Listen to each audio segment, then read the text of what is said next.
Hello student, good morning. कैसे हैं आप लोग? ठीक होंगे। चलिए, आज हम लोग अपना केमिस्ट्री का सिलेबस स्टार्ट करते हैं। केमिस्ट्री पढ़ना आज से स्टार्ट करेंगे हम लोग, ठीक है ना। सबसे पहले हम लोग क्या करेंगे कि अपने सिलेबस को डिस्कस करते हैं, ठीक ना। यहाँ पर लिखा हुआ है आपको syllabus of chemistry 12th classes के लिए क्या क्या पढ़ना है हम लोग को केमिस्ट्री में। सबसे पहली बात करेंगे फिजिकल केमिस्ट्री की, ठीक ना। तो फिजिकल केमिस्ट्री में टोटल 5 चैप्टर पढ़ने हैं। कौन कौन? पहला है सॉलिड स्टेट है, पहला हम लोग का सॉलिड स्टेट है। दूसरा सरफेस केमिस्ट्री है। तीसरा चैप्टर सॉल्यूशन है, केमिकल काइनेटिक्स है। और पांचवा चैप्टर क्या आपका इलेक्ट्रोकेमिस्ट्री। 5 चैप्टर आपकी केमिस्ट्री में फिजिकल पार्ट है, मतलब कि फिजिकल केमिस्ट्री में 5 चैप्टर पढ़ने हैं, ठीक है ना। 12th क्लास के सीबीएसई बोर्ड से सॉलिड स्टेट को हटा दिया गया है, ठीक है ना।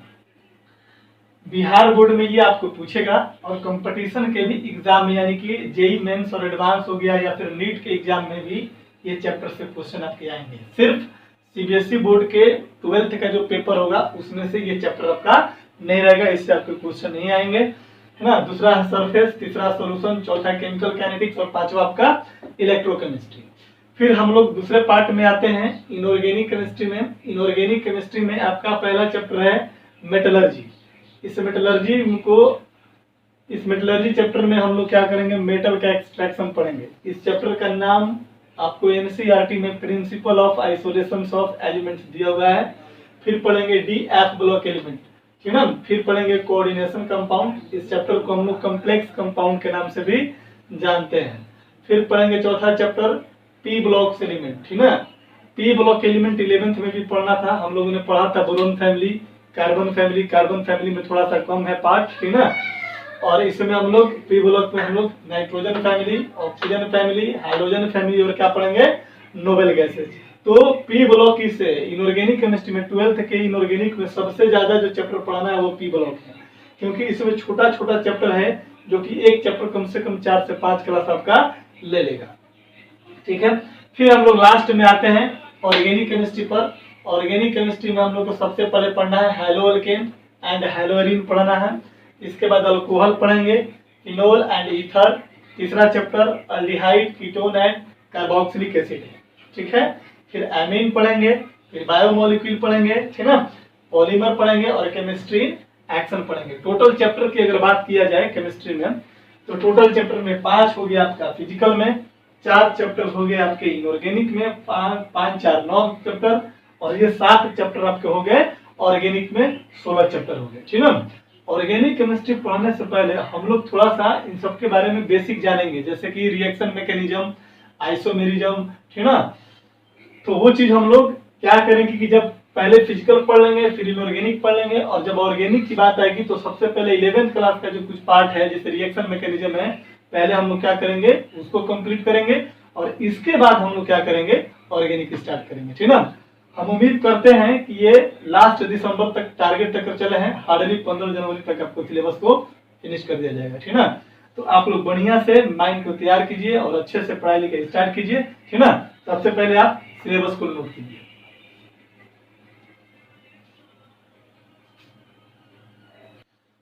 चलिए हम लोग स्टार्ट करते हैं। हम लोग का पहला चैप्टर जो है हम लोग का सॉलिड स्टेट, है ना। सॉलिड स्टेट हम लोग का फिजिकल केमिस्ट्री स्टार्ट किया है। फिजिकल केमिस्ट्री का सबसे पहला जो चैप्टर है हमारा क्या है, सॉलिड स्टेट है। तो सॉलिड स्टेट की बात करेंगे, सबसे पहले सॉलिड की जनरल प्रॉपर्टीज की बात करेंगे। हम लोग बचपन से पढ़ते आए हैं सॉलिड लिक्विड गैस के बारे में, कि सॉलिड क्या होता है, लिक्विड क्या होता है और गैसेस क्या होता है। इन सारी चीजों की कहानी जो है हम लोग प्रीवियस क्लासेज में, प्रीवियस जूनियर क्लासेज में भी बहुत अच्छे से चीजों का डिस्कशन किया हुआ हम लोगों ने, ठीक है ना। वैसे फिर भी ये सब चीजें से क्वेश्चन नहीं पूछेगा, बट हम लोग को जानना थोड़ा बहुत जरूरी है क्योंकि एनसीईआरटी में चीज दिया हुआ है, ठीक है ना। तो देखते हैं कि सॉलिड का सबसे जनरल प्रॉपर्टीज क्या क्या होते हैं, कौन कौन से प्रॉपर्टीज है। इस पर कुछ क्वेश्चन भी हम लोग करेंगे, देखेंगे, ठीक है ना। देखिए सबसे पहला प्रॉपर्टीज कहता है कि solid has fixed mass, volume and क्या, डेंसिटी। सॉलिड के मास, वॉल्यूम और डेंसिटी क्या रहते हैं, ये फिक्स रहेगा, ठीक है ना। दूसरी चीज क्यों फिक्स रहेगा इसका भी हम जवाब देंगे, ठीक है ना। Solid has regular shape and size, मतलब कि सॉलिड का साइज और शेप जो होता है, जो उसका आकार होता है वो क्या होता है, फिक्स होता है, डिफिनिट होता है। क्या होता है? डिफिनिट होता है, ठीक ना। Solid has very high melting point और क्या? Boiling point. जितने भी सॉलिड्स मटेरियल्स हैं उनके मेल्टिंग पॉइंट और बॉइलिंग पॉइंट क्या होगा? बहुत हाई होता है। क्यों हाई होता है? डिस्कस करेंगे अभी हम लोग इसका रीजन के साथ। ये सब चीजों में कुछ है नहीं, बट जानना जरूरी है थोड़ा सा, ठीक ना। फिर कहता है कि the intermolecular distance, intermolecular force of attraction जो होता है between the constituent particle will be very very strong. क्या हो जाएगा? Constituent particle will be very strong, ठीक ना। और यहाँ पर है the intermolecular force of attraction. गलती लिखा गया है यहाँ पर, एक मिनट लिखना पड़ेगा फिर से। यहाँ पर क्या करना है? फोर्स की जगह डिस्टेंस लिखा गया है, तो मिटा लीजिए। The intermolecular distance between the constituent particle will be very list, will be क्या हो जाएगा? विल बी वेरी लिस्ट, ठीक ना। दो बार एक ही चीज लिखा गया था, ठीक ना। चलो, सॉलिड आर हार्ड और रिजिड। सॉलिड क्या होते हैं? हार्ड भी होते हैं, रिजिड होते हैं। Solid are incompressible in nature, मतलब कि सॉलिड को आप उसको कंप्रेस नहीं कर सकते हो, सॉलिड को आप उसको दबा नहीं सकते हो, ठीक ना। एग्जांपल है आयरन रॉड, ब्रिक्स हो गए, टेबल हो गए, बेंच, चेयर, एनी मेटल्स, जितने भी मेटल्स हैं सारे के सारे क्या होंगे? सॉलिड होता है। सिर्फ आपका मरकरी जो होता है वो क्या होता है? लिक्विड स्टेट में पाया जाता है। और गैलियम जो होता है वो भी लगभग लिक्विड में होता है, ठीक ना। रूम टेम्परेचर पे जो होता है वो सॉलिड रहता है, लेकिन रूम टेम्परेचर से जैसे ही थोड़ा टेम्परेचर बढ़ाते हैं गैलियम क्या करता है? मेल्ट कर जाता है।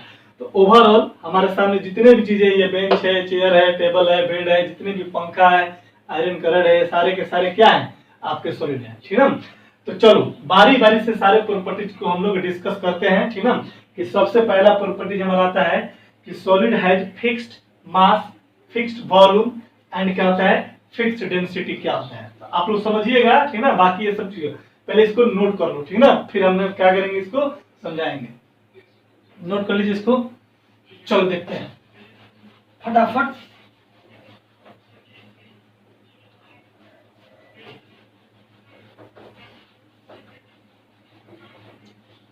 देखिए, सबसे पहले अगर बात किया जाए तो हम लोगों ने बोला क्या कि यहाँ पर कोई हाइपोथेटिकल जैसे कि आपके पास दिया हुआ है ना, इस तरह से कोई हमने मान लिया कि यहाँ पर कोई सॉलिड सबस्टेंस है। कोई भी मैटर जो होता है उसका सबसे जो छोटा पार्टिकल होता है हम लोग उसको क्या बोलते हैं? एटम्स बोलते हैं, ठीक ना।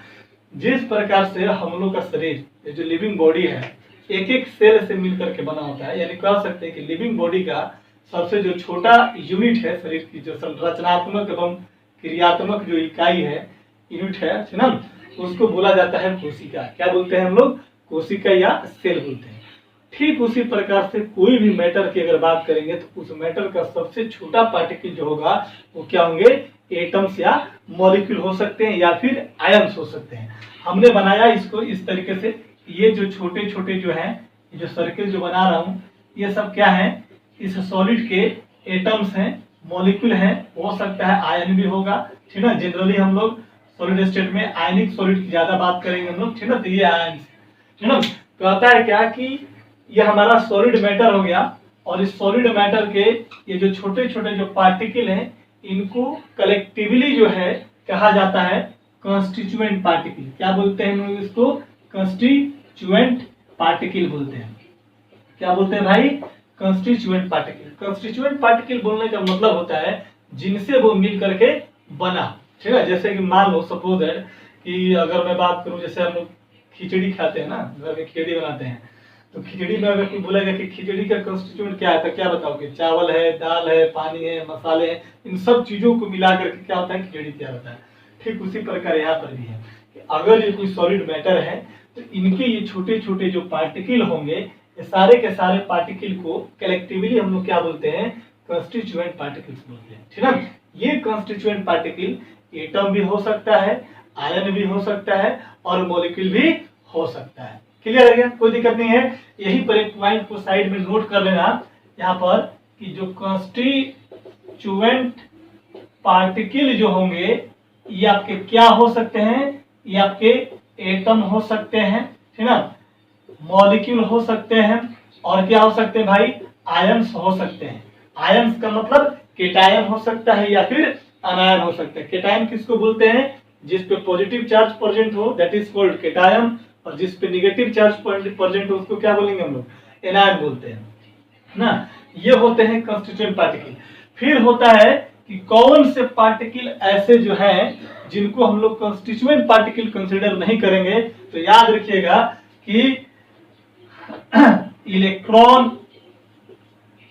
प्रोटॉन और न्यूट्रॉन, इनको हम लोग क्या बोलते हैं, सब एटॉमिक पार्टिकल बोलते हैं। क्या बोलते हैं इसको हम लोग, सब एटॉमिक पार्टिकल बोलते हैं। और कहता है कि सब एटॉमिक पार्टिकल जितने भी हैं these are not consider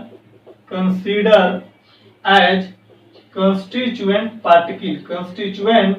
particle. याद रखिएगा इसको, ये आपको एनसीईआरटी के पूछा हुआ है, एनसीईआरटी के एग्जाम्पलर में, ठीक ना कि, और आपको ये कंबाइंड प्री मेडिकल टेस्ट जो है आपका उत्तर प्रदेश का, उसमें भी ये क्वेश्चन पूछा हुआ था कि किसी भी अगर क्रिस्टल लैटिस है तो उसका कंस्टिट्यूएंट पार्टिकल कौन नहीं हो सकता है।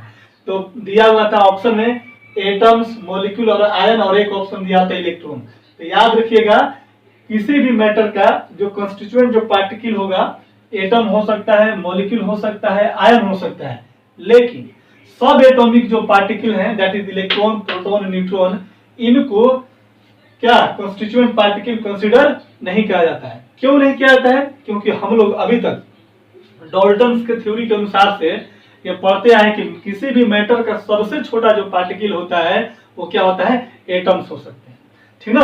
तो मैटर अगर अलग अलग है, ठीक ना, तो उनके कंपोजिशन भी अलग अलग होंगे, लेकिन क्या उसमें इलेक्ट्रॉन का कंपोजिशन अलग हो सकता है क्या, नहीं। प्रोटॉन का कंपोजिशन अलग हो सकता है क्या, नहीं।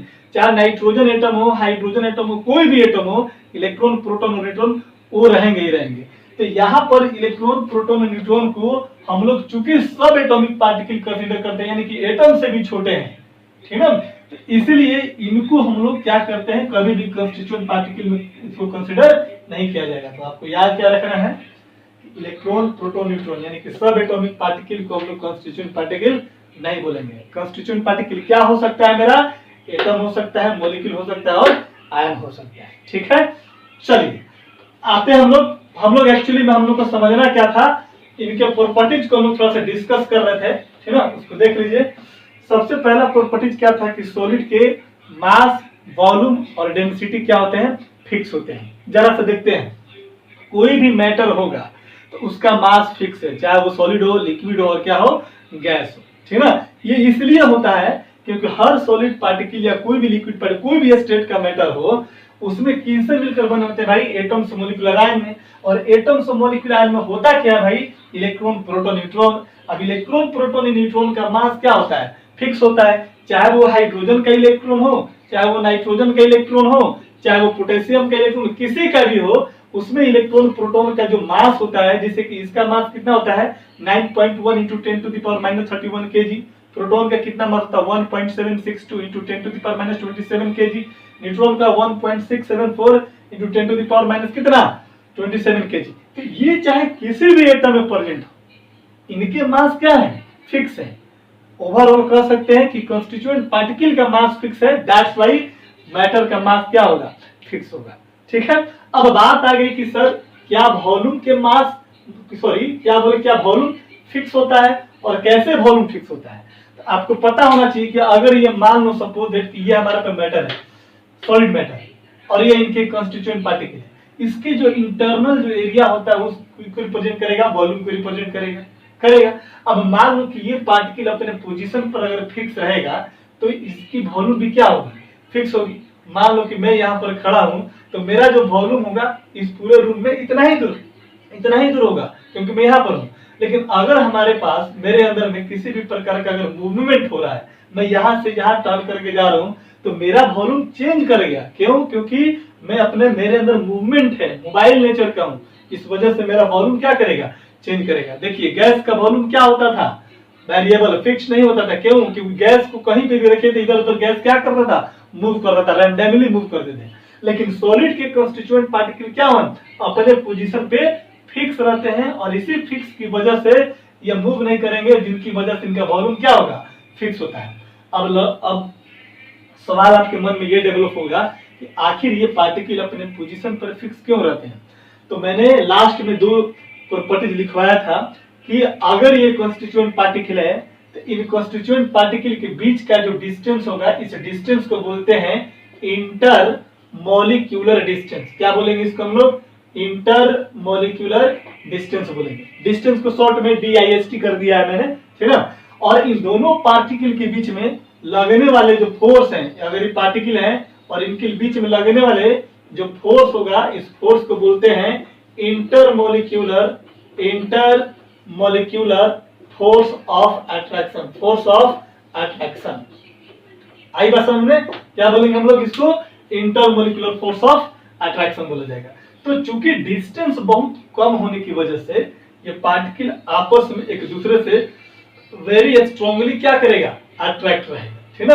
और इस अट्रैक्शन की वजह से ये पार्टिकल ना तो अपने पोजीशन से इधर जाएगा ना पोजीशन से इधर जाएगा, सिर्फ और सिर्फ अपने मेन पोजीशन पर क्या करता है, ऑक्सीलेट करते रहता है। मतलब कि अगर इसमें थोड़ा मूवमेंट हो भी तो ये ऊपर जाएगा, ये नीचे जाएगा, दाएं जाएगा या बाएं जाएगा, लेकिन मेन पोजीशन पर मतलब कि अपने फिक्स्ड पोजीशन पर ये फर्दर आ जाएगा। क्यों भाई, क्योंकि इन दोनों पार्टिकल के बीच के जो इंटरमॉलिक्यूलर फोर्स ऑफ अट्रैक्शन बहुत क्या है, ज्यादा है।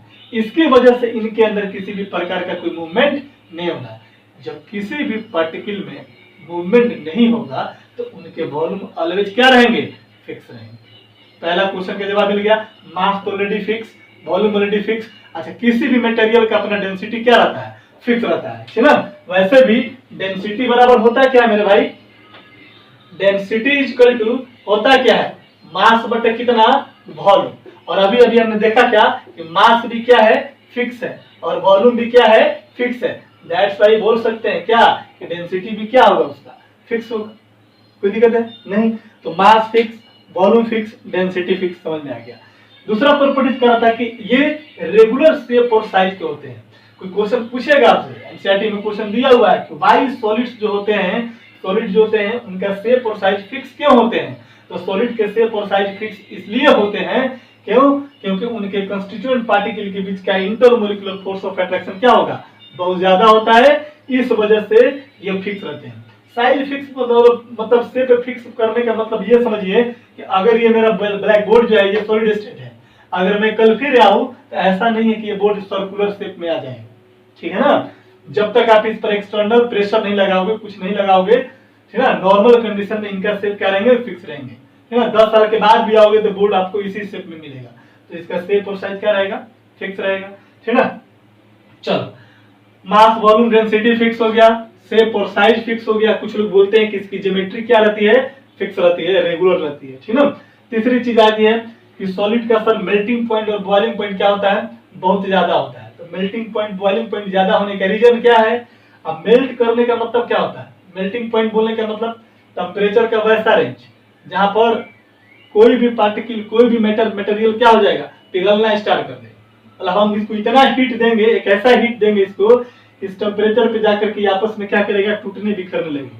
यानी कि टूटने बिखरने का मतलब ये है कि इनके बीच के जो कंस्टिट्यूएंट पार्टिकल के बीच में जो इंटरमॉलिक्यूलर जो फोर्स ऑफ अट्रैक्शन है ये कमजोर होते जाएगा, और जितना ज्यादा कमजोर होगा उतना ही आसानी से मेल्ट कर जाएगा। लेकिन अभी अभी तो हम लोगों ने देखा, क्या देखा कि इनके बीच में कंस्टिट्यूएंट पार्टिकल के बीच का इंटरमॉलिक्यूलर डिस्टेंस बहुत कम है, वेरी वेरी लिस्ट, ये बहुत क्या है, कम है, बहुत क्लोज होते हैं इनके कंस्टिट्यूएंट पार्टिकल आपस में। मैं आपको थोड़ा सा डिस्टेंस दिखा दिया हूं, ऐसा डिस्टेंस होता नहीं है, नैनोमीटर में, पिकोमीटर में बहुत कम डिस्टेंस मेजरमेंट होगा, ठीक है ना। तो इनके डिस्टेंस बहुत कम, तो इंटरमॉलिक्यूलर फोर्स ऑफ अट्रैक्शन क्या होगा, बहुत ज्यादा। जब फोर्स ऑफ अट्रैक्शन बहुत ज्यादा होगा तो ये पार्टिकल एक दूसरे मूव नहीं करेंगे, यानी कि बहुत हार्ड भी होगा, रिजिड भी होगा, और इनके शेप और साइज भी क्या रहते हैं, फिक्स रहते हैं। तो ये मेल्ट भी नहीं होता है क्योंकि इंटरमॉलिक्यूलर फोर्स ऑफ अट्रैक्शन बहुत ज्यादा आती है, इनका मेल्टिंग पॉइंट, बॉइलिंग पॉइंट भी क्या होता है, ज्यादा, ठीक है ना। तो इनका ये कंडीशन है, ठीक है ना। तो बस जनरल चीजें हैं। क्वेश्चन आपसे 2-3 चीजें क्वेश्चन पूछता है, ठीक है ना, कि वाई सॉलिड है, solid are hard and rigid, लगा वाई सॉलिड का वॉल्यूम फिक्स क्यों होता है, ठीक है ना, ये सब चीजें। तो आपको सारा क्वेश्चन का एक जगह मैं आपको जवाब लिख देता हूं, ठीक ना, यहीं पर साइड में करके देखो जरा सा। क्वेश्चन में लिख देता हूं यहां से, तो नोट कर लेना सारा चीज जितना भी है ना, सब अपने इसी बार ना स्टार देकर के नोट। क्वेश्चन यहां पर मैं लिख देता हूं कि वाई सॉलिड आर रिजिड। दूसरा क्वेश्चन मिलेगा तुमको, why solid has fixed volume. फिर तीसरा क्वेश्चन आपको मिलेगा, why solid has fixed shape and size. और चौथा क्वेश्चन आपसे पूछ सकता है कि वाई सॉलिड दिखाई दे रहा है ना, why solid has very high melting point and boiling point. इन सब का एक ही रीजन है, इसका आंसर क्या है, सबका एक ही आंसर है। और क्या होगा आंसर, यहाँ पर लिख लीजिएगा, दिखाई दे रहा है यहाँ पर, it is due to very strong inter molecular force of attraction between exist कर दो, exist between constituent particle, है ना। 4 क्वेश्चन का सेम रीजन है, इसको इंपोर्टेंट कर लेना। कोई आपसे पूछ सकता है, एनसीईआरटी में क्वेश्चन भी है, क्वेश्चन पूछेगा कि वाई सॉलिड एंड रिजिड, क्या उसका जवाब होगा, it is due to very strong intermolecular force of attraction exist between the constituent particle. दूसरा क्वेश्चन पूछ सकता है कि why solid has fixed volume, क्योंकि इंटरमोलिकुलर फोर्स ऑफ अट्रैक्शन बहुत मजबूत होने की वजह से पार्टिकल एक जगह से दूसरे जगह मोबाइल नहीं करेगा, नहीं घूम फिर सकता है, इसलिए इसका वॉल्यूम भी क्या होगा, फिक्स होगा, जहां पर है उतना ही का वॉल्यूम होगा, ठीक ना। फिर कहता है कि क्यों इसका फिक्स शेप एंड साइज होता है, रेगुलर शेप और साइज क्या होता है, इसलिए कि सारे के सारे कंस्टिट्यूएंट पार्टिकल अपने पोजीशन पे फिक्स रहते हैं। ऐसा इसलिए क्योंकि उनके पास strong intermolecular force of attraction क्या करता है, एग्जिस्ट करता है। सॉलिड वेरी हार्ड होता है, सॉलिड वेरी रिजिड होता है। फिर कहता है कि why solid has very high MP and BP, इसका जवाब क्या होगा, ड्यू टू क्या होगा, very strong intermolecular force of attraction exist between the constituent particle. Clear हो गया, नोट कीजिए इसको फटाफट। चलिए अब हम लोग देखें, सॉलिड के जनरल प्रॉपर्टी को देख लिया, कुछ रीजन देख लिए, ठीक ना। और हम लोगों ने कुछ छोटे छोटे क्वेश्चन था जो आपको एनसीईआरटी में दिया होता, हम लोगों ने उसको भी देख लिया। अब पढ़ेंगे हम लोग टाइप ऑफ सॉलिड, ठीक ना। बहुत सारा चीजें हैं जो ना, जिसको समझे को अपने यूज के आधार पर, ठीक ना, उसको हम डिवाइड किया गया। जैसे मान लीजिए कि सपोज दैट जैसे ये पेन ही है, तो क्या ये प्लास्टिक का बना हुआ, ये भी एक प्रकार का सॉलिड ही है, लेकिन ये ट्रू सॉलिड नहीं है, ठीक है ना। तो उसके उपयोग के आधार पर हम लोगों ने अपनी जो डेली लाइफ का जो यूजेस हैं उसके आधार पर भी हम लोगों ने सॉलिड को देखा अपने डेली लाइफ में कि कौन कौन किस तरह सॉलिड है। तो बहुत सारे सॉलिड्स देखते हैं हम लोग, तो लिखेंगे टाइप ऑफ सॉलिड में देखेंगे, लिखिएगा heading types of solid. Solid की क्लासिफिकेशन की बात करेंगे तो सॉलिड आपके पास 2 प्रकार का होंगे। कौन कौन, एक सॉलिड होगा आपका क्रिस्टलाइन सॉलिड, एक होंगे क्या बाबू, क्रिस्टलाइन सॉलिड होगा, और दूसरा जो होगा वो क्या होगा मेरा, अमॉर्फस सॉलिड होगा। क्या होगा, अमॉर्फस सॉलिड होगा, ठीक ना। ये 2 सॉलिड है, याद रखिएगा। क्रिस्टलाइन सॉलिड को जो होता है ये कहता है क्या कि मेड ऑफ क्रिस्टल, यानी कि जितने भी आपको क्रिस्टल जो मिलेंगे, क्रिस्टल क्या होते हैं, 3 डायमेंशनल स्ट्रक्चर होता है। क्या होता है, 3 डायमेंशनल, पढ़ेंगे हम लोग क्रिस्टलाइटिस क्या होता है, ठीक ना। आज तो थोड़ा सा बेसिक है, ठीक ना, मतलब कि इंट्रो पार्ट है, इसलिए ज्यादा ऐसे नहीं करना है इसमें। तो किससे मिलकर बना होगा, क्रिस्टल से मिलकर बना होता है, ठीक ना। और एक चीज याद रखना कि क्रिस्टलाइन सॉलिड को हम लोग जानते हैं ऑल्सो नोन एज क्या, ट्रू सॉलिड के नाम से, ट्रू सॉलिड होता है। ट्रू सॉलिड बोलने का क्या मतलब मेरे भाई? ट्रू सॉलिड बोलने का मतलब कि सॉलिड के जितने भी सारे प्रॉपर्टीज अभी हम लोगों ने देखा, वो सारा का सारा प्रॉपर्टीज क्रिस्टलाइन सॉलिड क्या करता है? शो करेगा। इसलिए इसको क्या बोलते हैं हम लोग? ट्रू सॉलिड बोलेंगे। ठीक है, तो क्रिस्टलाइन सॉलिड को क्या बोलते हैं दूसरे नाम से? ट्रू सॉलिड के नाम से। क्यों बोलेंगे ट्रू सॉलिड? क्योंकि ये जितने भी सारे सॉलिड के जो ओरिजिनल प्रॉपर्टीज हैं, जो ट्रू प्रॉपर्टीज हैं, ये सारा क्या करेगा? शो करेगा। मतलब जैसे इनके पार्टिकल रेगुलर वे में अरेंज रहेंगे, इनका मेल्टिंग पॉइंट, बॉइलिंग पॉइंट बहुत शार्प होता है, बहुत ज्यादा होता है। ठीक है, इनके शेप और साइज क्या होते हैं? फिक्स होते हैं। ठीक है, तो ये सारा चीजें जितने भी प्रॉपर्टीज हम लोगों ने देखा अभी, वो सारा का सारा क्रिस्टलाइन सॉलिड क्या करेगा? शो करेगा। ठीक है, एक होता है मेरा अमोर्फस सॉलिड होता है। ये एक्चुअली में ग्रीक वर्ड से बना होता है। ग्रीक वर्ड से बना होता है। दो पार्ट होता है, एक का मतलब होता है ए, और दूसरा क्या है मेरा? मॉर्फस। क्या होता है? मॉर्फस होता है। मॉर्फस का मतलब होता है मेरे भाई उसका शेप, साइज, उसकी आकार, उसका रूप, उसका रंग, उसका फॉर्म। ठीक है, यानी कि फॉर्म बोल सकते हैं, शेप, साइज बोल सकते हैं, ये सारी चीजें क्या होता है उसका? मॉर्फस का मतलब। ठीक है, और ए का मतलब होता है नॉट। क्या होता है? नॉट या अब्सेंट बोल सकते हैं। यानी कि एमॉर्फस सॉलिड वैसे सॉलिड को बोलेंगे जिनका फॉर्म, जिनका शेप और साइज क्या होंगे? फिक्स नहीं होंगे, जिनका शेप और साइज रेगुलर नहीं शो करेगा। दैट इज कॉल्ड क्या? एमॉर्फस। ये क्या करता है कि जितने भी अभी हम लोग अभी सॉलिड पढ़ा, अभी जस्ट 5 मिनट पहले पढ़ा, सॉलिड का जो प्रॉपर्टीज पढ़ा, वो सॉलिड की जो जनरल प्रॉपर्टीज हैं, एमॉर्फस सॉलिड उस जनरल प्रॉपर्टीज को फॉलो नहीं करेगा। मतलब कि सारे के सारे प्रॉपर्टीज को फॉलो नहीं करता है। इसलिए इस सॉलिड को, किसको? एमॉर्फस सॉलिड को क्या बोला जाता है? It is also known as, also known as, याद रखिएगा, pseudo solid, known as pseudo solid. Pseudo का मतलब होता है झूठा। क्या होता है? झूठा। स्यूडो सॉलिड बोलेंगे, या इसी को फॉल्स सॉलिड भी बोला जाता है, या कहीं कहीं लोग इसको सुपर कूल्ड लिक्विड के भी नाम से जाने जाते हैं। ठीक है, तो ये था कि दो प्रकार का सॉलिड। कौन कौन सा मेरे भाई? एक क्रिस्टलाइन सॉलिड, दूसरा कौन सा? एमॉर्फस सॉलिड होता है। क्रिस्टलाइन सॉलिड को, क्रिस्टलाइन सॉलिड किनसे बना होता है? एक्चुअली में क्रिस्टल के रूप में पाया जाता है। ठीक है, क्या होगा? क्रिस्टल के रूप में पाया जाएगा। इस क्रिस्टलाइन सॉलिड को क्या बोलते हैं हम लोग? ट्रू सॉलिड बोलते हैं। एमॉर्फस सॉलिड जो होता है, ये ग्रीक वर्ड, दो ग्रीक वर्ड से मिलता है, एक ए और दूसरा क्या है? मॉर्फस। ए का मतलब होता है नॉट या अन। ठीक ना, अमॉर्फस का मतलब होता है उसका शेप, साइज, उसकी आकार। तो कहता है क्या कि अमॉर्फस सॉलिड को स्यूडो सॉलिड बोलते हैं, झूठा। स्यूडो का मतलब होता है झूठा, झूठा सॉलिड है या फॉल्स सॉलिड है, या कहीं कहीं लोग इसको सुपर कूल्ड लिक्विड के नाम से भी जानते हैं। ऐसा इनको झूठा सॉलिड इसको इसलिए बोला जाता है क्योंकि ये सॉलिड के जो भी जनरल प्रॉपर्टीज हैं वो सारे के सारे शो नहीं कर सकते हैं।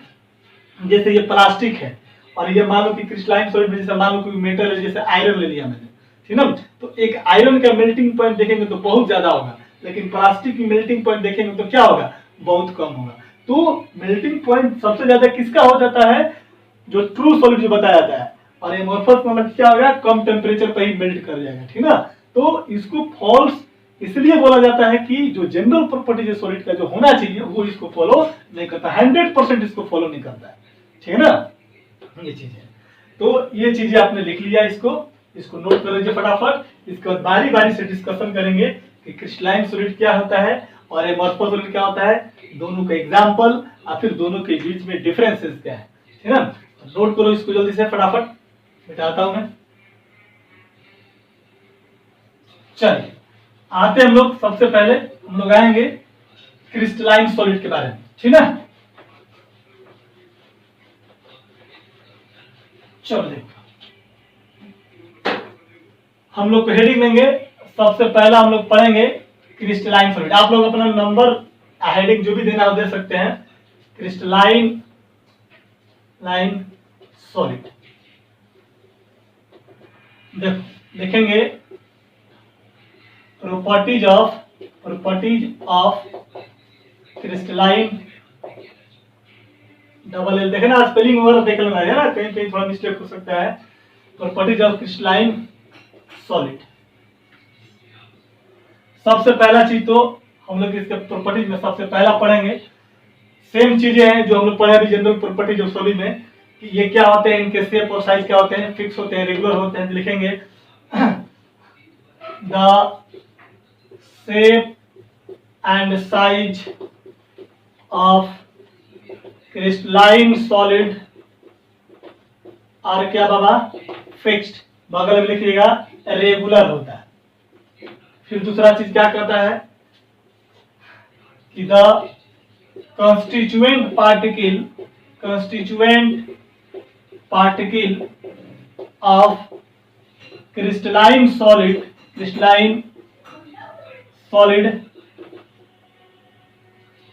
are arranged in a regular pattern में। जैसे कि मान लीजिए क्लासरूम है, ठीक ना, और इस रोज में हमने बॉयज को बैठा है, तो बॉयज इस रो में सिर्फ बॉयज ही बैठेंगे, तो ये उनका हो गया रेगुलर अरेंजमेंट हो गया, ठीक है ना, रेगुलर पैटर्न हो गया, ठीक ना। देखेंगे तीसरा property, the mode of arrangement of constituent particle will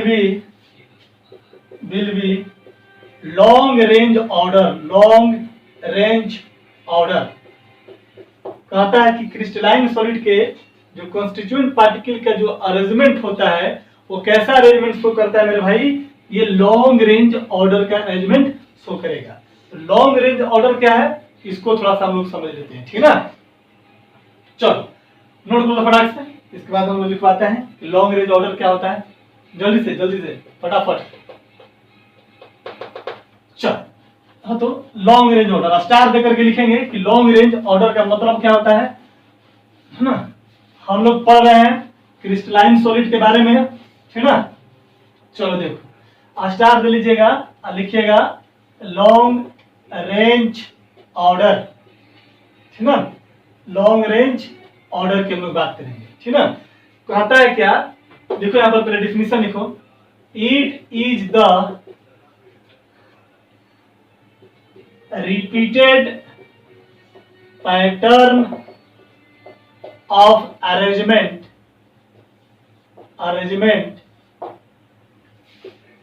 of constituent particle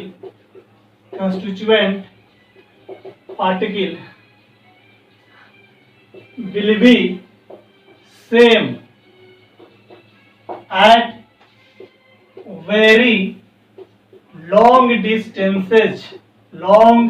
distances, या बगल में लिख सकते हैं या इसी को लिख सकते हैं,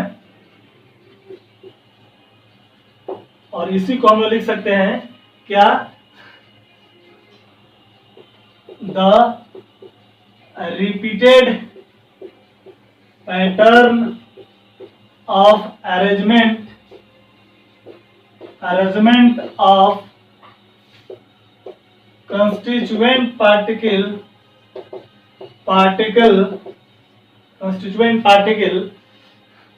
will found to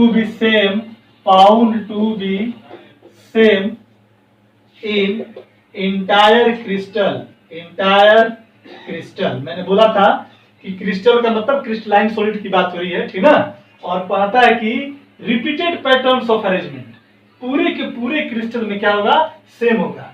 देख बार फिर से मैं डेफिनेशन बता देता हूं कि लॉन्ग रेंज ऑर्डर का मतलब होता है कि it is the repeated patterns of arrangement of constituent particle will be same at very long distances, is called long range order. या इसी को किसी किताब में ऐसा भी मिलेगा, the repeated patterns of arrangement of constituent particle will be found to be same in entire crystal. पूरे क्रिस्टल में उनके पार्टिकल का अरेंजमेंट बिल्कुल क्या है, सेम है। जैसे मान लीजिए कि कोई गर्ल्स स्कूल होता है या बॉयज स्कूल होता है, तो उसके क्लासरूम में सिर्फ और सिर्फ क्या बैठे हुए हैं, सारे के सारे बॉयज लोग बैठे हुए हैं, ठीक है। इस रोज में बॉयज, इस रोज में बॉयज, इस रोज में बॉयज, और दूर दूर तक। जैसे मान लीजिए इसको समझाने के, देखो यहाँ पर यहाँ पर एक मान लो कि मेरे पास कोई सॉलिड है, ठीक है ना, और यहाँ पर पार्टिकल है, ये सारे को क्या बोलते हैं हम लोग, कंस्टिट्यूएंट पार्टिकल। याद रखिएगा ये पूरे सॉलिड स्टेट में सिर्फ और सिर्फ बात होगी कंस्टिट्यूएंट पार्टिकल की। आगे चलकर पढ़ेंगे तो कंस्टिट्यूएंट पार्टिकल में भी सबसे ज्यादा जो बात होगी सिर्फ आयनिक सॉलिड की, और उसमें सिर्फ आयंस की बात होगी, केटायन और एनायन की बात होगी, ठीक है ना। तो ये हमारे पास मान लो कि कोई हमारा क्रिस्टलाइन सॉलिड है और इनके ये कंस्टिट्यूएंट पार्टिकल है। इस तरीके से सारे के सारे पार्टिकल क्या है, अरेंज है, ठीक है ना, बिल्कुल अपने पोजीशन पर सब लोग क्या है, फिक्स है ये पार्टिकल इस तरीके से, है ना, इस तरह से फिक्स है। तो कहता क्या है, जैसे मान लो कि हमने इस पार्टिकल के बारे में सोचा, देखा हम लोगों ने माइक्रोस्कोप की मदद से और देखा कि ये पार्टिकल इस पोजीशन पर फिक्स है। फिर हमने देखा कि इस पार्टिकल बोलेंगे कि अरे ये वाला जो पार्टिकल है बिल्कुल ऐसा ही है, ये वाला जो पार्टिकल के बारे में देख रहे हैं कि ये पार्टिकल कैसे अरेंज है, तो हम देख रहे हैं ये वाला भी पार्टिकल इसी के जैसा है, सेम टू सेम, इसको भी देखे सेम टू सेम, इसको भी देखे सेम टू सेम, इस पार्टिकल को देखे सेम टू, यानी कि आप इधर जाओ इधर जाओ इधर जाओ, जिधर जाओ, जिस डायरेक्शन में जाना है उस डायरेक्शन में जाओ, पूरा का पूरा क्रिस्टल एक रेगुलर पैटर्न में अरेंज है। इसी को बुलाता है कि द रिपीटेड। ये वाला पार्टिकल को अगर देखेंगे तो लगेगा करे ये तो पहले ही वाला पार्टिकल के जैसा रिपीट हो रहा है, इसीलिए बोला जाता है कि it is the repeated patterns of arrangement of constituent particle will be same at a very long distance. यहां तक नहीं है, पूरा का पूरा इंटायर क्रिस्टल में एक जैसा क्या है, सारा का सारा क्या है, लॉन्ग डिस्टेंस तक, लॉन्ग रेंज तक। That's why this is called क्या, लॉन्ग रेंज ऑर्डर। क्लियर हो गया, कोई दिक्कत नहीं है।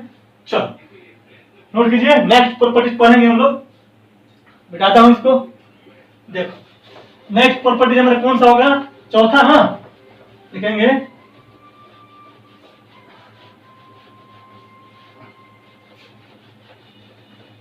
नेक्स्ट चौथा प्रॉपर्टी लिखेगा, क्रिस्टलाइन सॉलिड पढ़ रहे हैं उसके प्रॉपर्टीज को पढ़ रहे हैं हम लोग। नेक्स्ट पर लिखेंगे कि crystalline solid so anisotropy that is, कह सकते हैं कि क्रिस्टलाइन सॉलिड जो होगा anisotropic in nature, anisotropic in nature. अब सबसे बड़ी बात है कि सर ये एनाइसोट्रॉपी क्या होता है, ठीक ना। चलो स्टार देंगे यहां पर, फिर से लिखेंगे एनाइसोट्रॉपी। आप लोग के पास डिफरेंट कलर का पेन होगा, ठीक ना, बढ़िया से अपना लिखिएगा, हेडिंग दे करके स्टार, जहां स्टार है हेडिंग देगा। मेरा तो बात बोर्ड है, हम कहीं भी लिख करके समझा सकते हैं, लेकिन आप एकदम सिस्टमेटिक में भी लिखिएगा, ठीक है ना। एनाइसोट्रॉपी क्या होता है पहले हम समझते हैं। कोई भी मटेरियल है तो उसका कुछ ना कुछ उसका फिजिकल क्वांटिटी होंगे, ठीक ना, जैसे कि रिफ्रैक्टिव इंडेक्स हो सकता है, इलेक्ट्रिकल रेजिस्टेंस हो सकता है, ठीक ना, ऑप्टिकल रोटेशन हो सकता है, उसके ऑप्टिकल एक्टिविटीज हो सकता है, या कह सकते हैं कि उसका कुछ अपना रेजिस्टेंस होगा या कंडक्टेंस होगा, मतलब कुछ भी रिफ्रैक्टिव इंडेक्स। यानी कि अगर हम बात करेंगे कि अगर कोई क्रिस्टलाइन सॉलिड है उसका अगर फिजिकल क्वांटिटी के जो मैग्नीट्यूड होगा, ठीक ना, अगर वो डिफरेंट डायरेक्शन में अगर मेजर करेंगे तो अगर उसका वैल्यू डिफरेंट आ जाए तो ऐसा ही प्रॉपर्टीज को और ऐसा ही फिनोमेना को एनाइसोट्रॉपी बोला जाता है। क्लियर हो गया, एक लाइन में क्या मैं बोला कि क्रिस्टलाइन सॉलिड के फिजिकल क्वांटिटी के मैग्नीट्यूड, क्रिस्टलाइन सॉलिड के फिजिकल क्वांटिटी के मैग्नीट्यूड का वैल्यू डिफरेंट डायरेक्शन में डिफरेंट हो जाए, ऐसे प्रॉपर्टीज को क्या बोलते हैं हम लोग, एनाइसोट्रॉपिक प्रॉपर्टीज बोलते हैं, ठीक है। लिखते हैं इसके बाद, फिर इसको हम लोग ग्राफ से डायग्राम से बनाएंगे। लिखेंगे it is the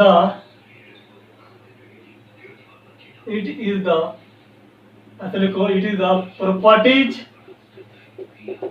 of crystalline solid in which the magnitude of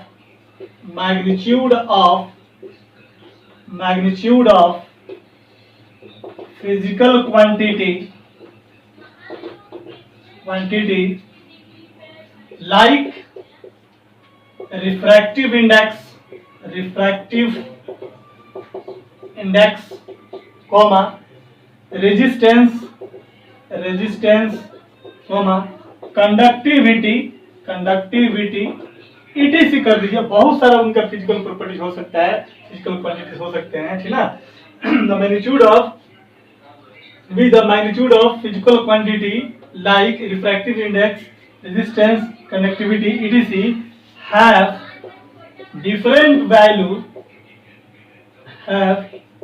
different values in different direction.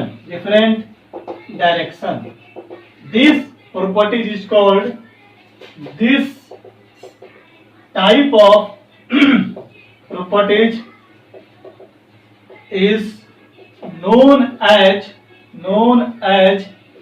anisotropic properties। Clear हो गया? क्या मैंने बोला कि क्रिस्टलाइन सॉलिड के जो फिजिकल प्रॉपर्टीज है, क्रिस्टलाइन सॉलिड के प्रॉपर्टीज जिसमें कि फिजिकल क्वांटिटी का जो मैग्नीट्यूड होगा, कौन कौन सा फिजिकल क्वांटिटी भाई? रेजिस्टेंस हो सकता है, कंडक्टिविटी हो सकता है, ठीक है, रिफ्रैक्टिव इंडेक्सेस हो सकता है, ऑप्टिकल रोटेशन हो सकता है, कुछ भी फिजिकल क्वांटिटी है ना। अगर उनका वैल्यू डिफरेंट डायरेक्शन में अगर डिफरेंट हो जाए तो वैसे प्रॉपर्टी को क्या बोलते हैं? एनाइसोट्रॉपी। और पूरा फिनोमेना जो है एनाइसोट्रॉपिज्म कहलाता है। मटेरियल जो होगा उसको बोलेंगे एनाइसोट्रॉपिक, प्रॉपर्टी जो होगा एनाइसोट्रॉपी, और फिनोमेना क्या कहलाएगा? एनाइसोट्रॉपिज्म कहलाएगा। क्लियर है ना? अब इसको थोड़ा सा हम डायग्राम पे देखते हैं। दो डायग्राम बनाएंगे, एक एनसीईआरटी का बुक से और एक अपना तरफ से हाइपोथेटिकल। हमने मान लो समझने के लिए हमने बनाया कि यहाँ पर आपके सामने ये एक प्रकार का क्रिस्टलाइन सॉलिड है। क्या है? क्रिस्टलाइन सॉलिड, ठीक है। इसमें अपना पार्टिकल बेचारा अरेंज हुआ है, ठीक है, इस तरह का पार्टिकल अरेंज है। अब आपको पता होना चाहिए कि क्रिस्टलाइन सॉलिड है, इसका मतलब क्रिस्टल के बारे में बात हो रही है। और क्रिस्टल कैसा होता है? 3 डायमेंशनल होता है। कैसा होता है? 3 डायमेंशनल। तो यहाँ पर मान लो कि हमने ये बना दिया एक्स एक्सिस, ये बना दिया क्या? वाई एक्सिस, और इसको क्या बना दिया? आपका जेड एक्सिस बना दिया। और मान लो कि क्रिस्टलाइन सॉलिड का कोई भी प्रॉपर्टी, जैसे मान लो कि हमने क्या किया, हमने रेजिस्टेंस को ले लिया। किसको ले लिया? हमने रेजिस्टेंस को ले लिया। तो मैंने जब देखा कि एक्स एक्सिस के जब डायरेक्शन में रेजिस्टेंस का वैल्यू अगर मेजर करते हैं तो ये आर एक्स बराबर मान लो कि कितना आ गया? 5 ओम। यही अगर वाई एक्सिस की तरफ जाओगे, वाई एक्सिस में अगर इस रेजिस्टेंस को आप मेजर करोगे तो इसका कुछ वैल्यू आर वाई जो है लगभग इसका कितना आ गया? मान लो कि 3 ओम आ गया। और मान लो कि हम जेड एक्सिस की तरफ जाएंगे, इस एक्सिस में आर जेड इक्वल टू कितना आ गया? 2 ओम आ गया। मतलब इस डेफिनेशन को हम डायग्राम से समझाना चाह रहे हैं कि कोई भी क्रिस्टलाइन सॉलिड जो होता है क्रिस्टल, वो 3 डायमेंशनल होता है। मतलब 3 एक्सिस होंगे, एक एक्स एक्सिस, वाई एक्सिस, दूसरा क्या? Z axis. हम एक्स एक्सिस में एक्स एक्सिस के अलोंग अगर हम रेजिस्टेंस से मेजर करते हैं, रेजिस्टेंस क्या है? उस क्रिस्टलाइन सॉलिड का कोई प्रॉपर्टीज है, फिजिकल उसकी क्वांटिटी है जिसको मेजर करने वाले हैं। तो देखा कि एक्स एक्सिस के अलोंग क्या है? 5 ओम है, वाई एक्सिस के अलोंग क्या है? 3 ओम है, और यहाँ पर क्या हो गया? जेड एक्सिस के कितना है? 2 ओम है। मतलब क्या देखा? डायरेक्शन चेंज हो गया तो फिजिकल क्वांटिटी की मैग्नीट्यूड भी क्या हो गया? चेंज हो गया। इसी प्रॉपर्टीज को क्या बोलते हैं हम? एनाइसोट्रॉपी बोलते हैं। क्लियर है? एक डायग्राम एनसीईआरटी में दिया हुआ है, आप इसको नोट करो फटाक से इधर से, ये वाला जल्दी से। मैं जब भी बोलता हूँ नोट करने के लिए वीडियो को पॉज करके स्क्रीनशॉट ले लो, ठीक है? बाद में उसको पढ़ते समय देखे जब नोट्स बनाना तो बारे बारे करना, ठीक है? चलो देखो बात करते हैं हम लोग यहाँ पर किसकी? अब बात करेंगे हम लोग एक एनसीईआरटी में डायग्राम है, ठीक है? हमने 2 मार्कर ले लिया है आपको समझाने के लिए ताकि आपको बेटर समझाया जा सके, है ना? चलो देखो एग्जाम्पल में मैं आयनिक सॉलिड को देख रहा हूं। इन आयनिक सॉलिड का जो कॉन्स्टिट्यूएंट पार्टिकल होंगे, कॉन्स्टिट्यूएंट जो पार्टिकल होगा क्या होगा? आयन्स होगा। कोई दिक्कत नहीं, आयन होगा, कैटायन होगा, क्या होंगे? एनायन होगा। तो इस तरीके से इनके अरेंजमेंट को हम लोग देखते हैं, है ना? देखो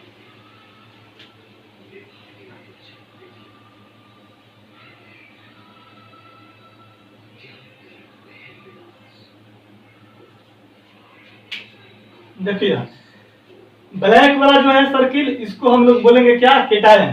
अब ब्लू वाला जो होगा उसको क्या बोलेंगे हम लोग, एनायन। तो बीच में मैंने दिया क्या, ब्लू, ब्लू, और यहाँ पर कर दिया ब्लू रख दिया, ठीक ना, कोई दिक्कत नहीं है। फिर इसके नीचे में हम लोग क्या रखेंगे दोस्तों, cation anion cation anion cation anion cation. इसके नीचे फिर क्या आ जाएगा बोलो, एनायन आ जाएगा। फिर यहाँ इसके नीचे क्या हो जाएगा, एनायन हो जाएगा। फिर इसके नीचे एनायन, और फिर इसके नीचे कितना आ जाएगा, एनायन। और तो बीच में क्या हो जाएगा इसका, केटायन हो जाएगा। फिर इसके नीचे क्या हो जाएगा, केटायन। फिर इसके नीचे क्या हो जाएगा, केटायन हो जाएगा ना। फिर हम लोग देखो तो यहाँ पर एनायन है तो नीचे में इसके क्या आ जाएगा, याद रखना आयन अल्टरनेट रहते हैं। अगर मान लो कि यहाँ पर केटायन है तो यहाँ पर एनायन होगा, तभी जाकर के दोनों के बीच में strong electrostatic force of attraction काम करेगा।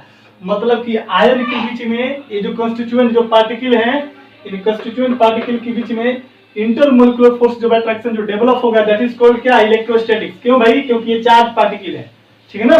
तो इनके बीच क्या, मान लो कि अगर मान लो कि मैंने यहाँ पर पॉजिटिव चार्ज रखा है तो पॉजिटिव पॉजिटिव क्या करते हैं, दूसरे को रिपेल करता है। हम लोग को यहाँ पर इंटरमोलिकुलर फोर्स ऑफ अट्रैक्शन क्या है, मजबूत है, मानेगा अट्रैक्ट करेगा एक दूसरे को, दैट इज कॉल्ड यहाँ पर क्या होगा।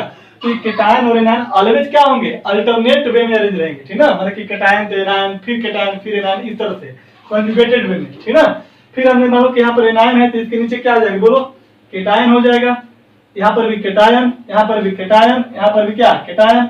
फिर इसके नीचे जाओ तो बीच में क्या, एनायन एनायन एनायन हो जाएगा। फिर अगर मान लो कि यहाँ पर केटायन है तो यहाँ पर नीचे में क्या हो जाएगा, एनायन।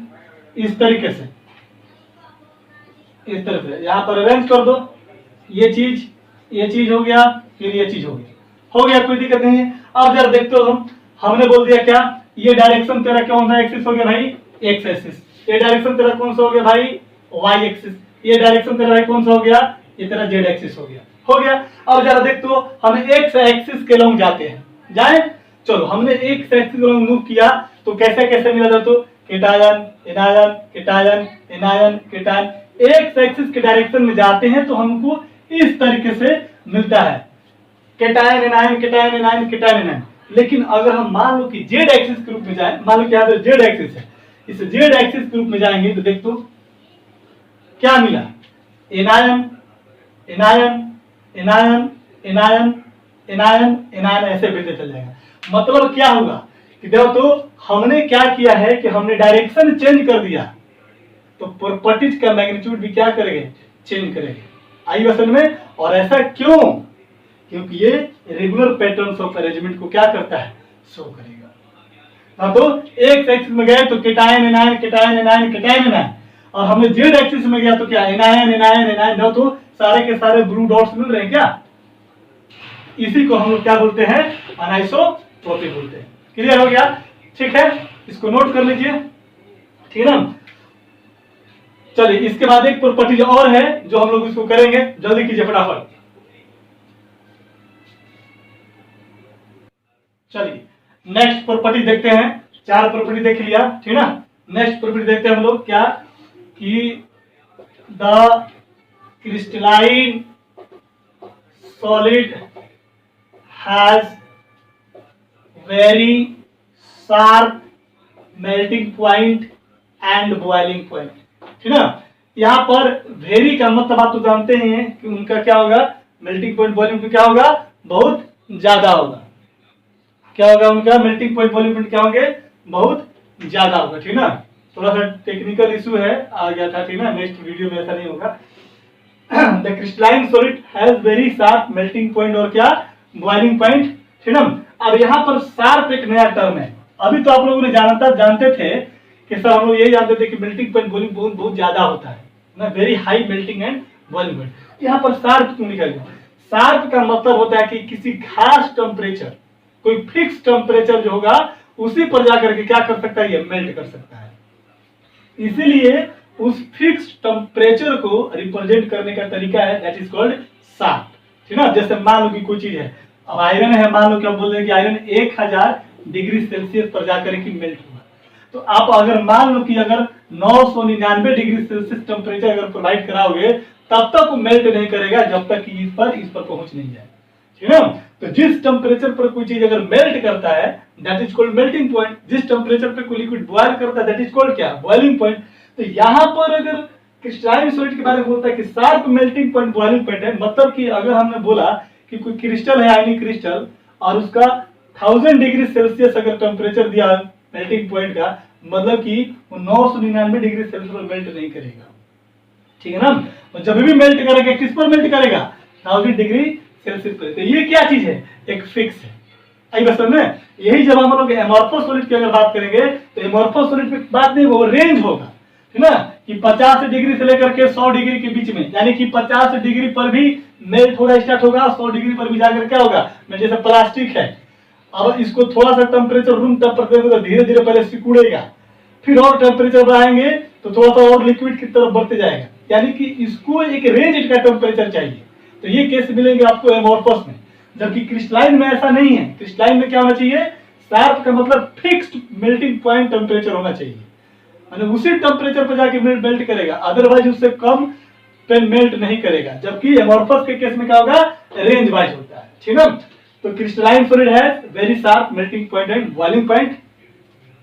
छठा में लिखेगा कि क्लीवेज प्रॉपर्टीज। क्लीवेज प्रॉपर्टीज क्या होता है, क्लीवेज का मतलब क्या होता है, क्लीवेज का मतलब होता है उसको तोड़ देना, ठीक है ना, टूट गया। तो कहता है कि when a crystalline solid cut through any sharp as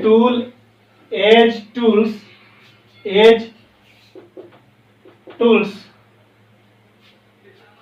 then the cutting surface of newly generated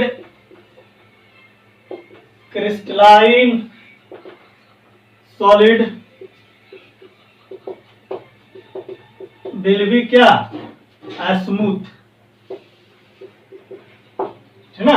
यानी कहता है कि किसी भी क्रिस्टलाइन सॉलिड को यदि आप कट करते हो, किसके माध्यम से कट, शार्प एज टूल से।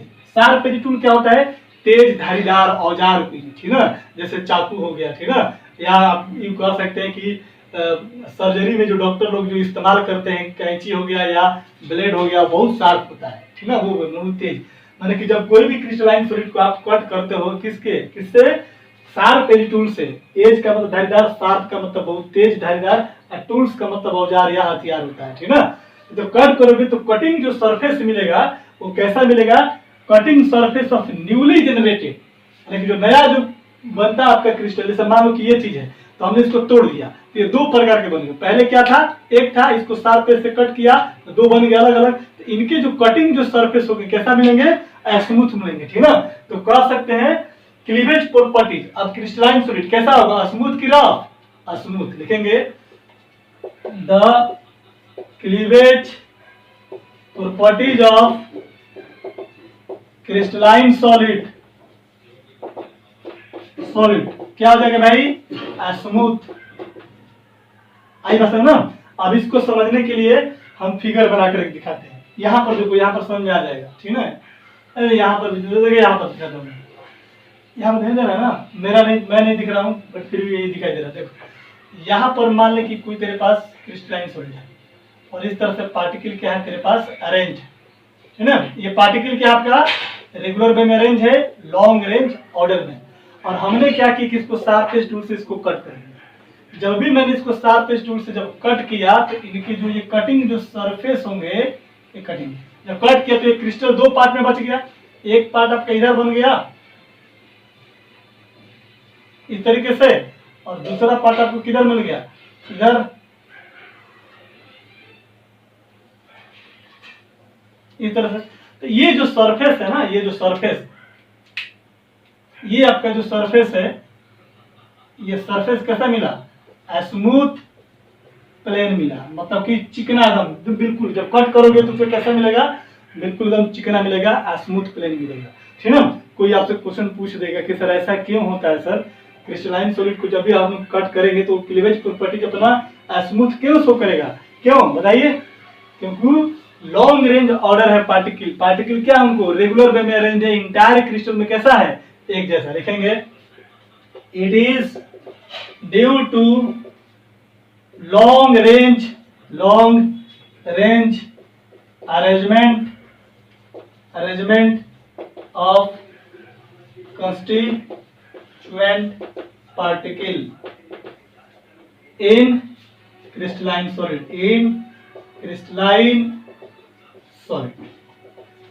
ठीक है। आज की कहानी यहीं तक, ठीक है ना। इसके बाद इसमें एक दो प्रॉपर्टीज और हैं, ये आपको कल करवाया जाएगा। इसका एग्जांपल बहुत इंपॉर्टेंट है, ठीक ना। तो कल का हम लोग का टारगेट रहेगा क्रिस्टलाइन सॉलिड को पूरा कंप्लीट करना, एमोर्फस सॉलिड को पूरा कंप्लीट करना, एग्जांपल, इंपॉर्टेंट पॉइंट्स और दोनों के बीच में डिफरेंस होगा। तो कल हम लोग टारगेट करेंगे कि हम लोग का क्रिस्टलाइन सॉलिड और एमोर्फस यानी कि टाइप ऑफ सॉलिड खत्म हो जाएगा, ठीक ना। तो इस चैप्टर में सॉलिड स्टेट में सिर्फ और सिर्फ पढ़ना है हम लोग को क्रिस्टलाइन के बारे में, एमोर्फस का प्रॉपर्टी जानना है, एमोर्फस के बारे में कुछ नहीं, ठीक ना। थोड़ा सा प्रॉपर्टीज, उसके अलावा कुछ नहीं है बस, ठीक ना। लेकिन हम लोग को डिटेल पढ़ना है, सिर्फ और सिर्फ क्या चलेगा, क्रिस्टलाइन चलेगा। तो आज की कहानी दोस्त यहीं तक, ठीक है ना। नेक्स्ट क्लास में फिर मिलेंगे हम लोग, ठीक है ना। थैंक यू फॉर वॉचिंग, ठीक है ना। Bye, good night.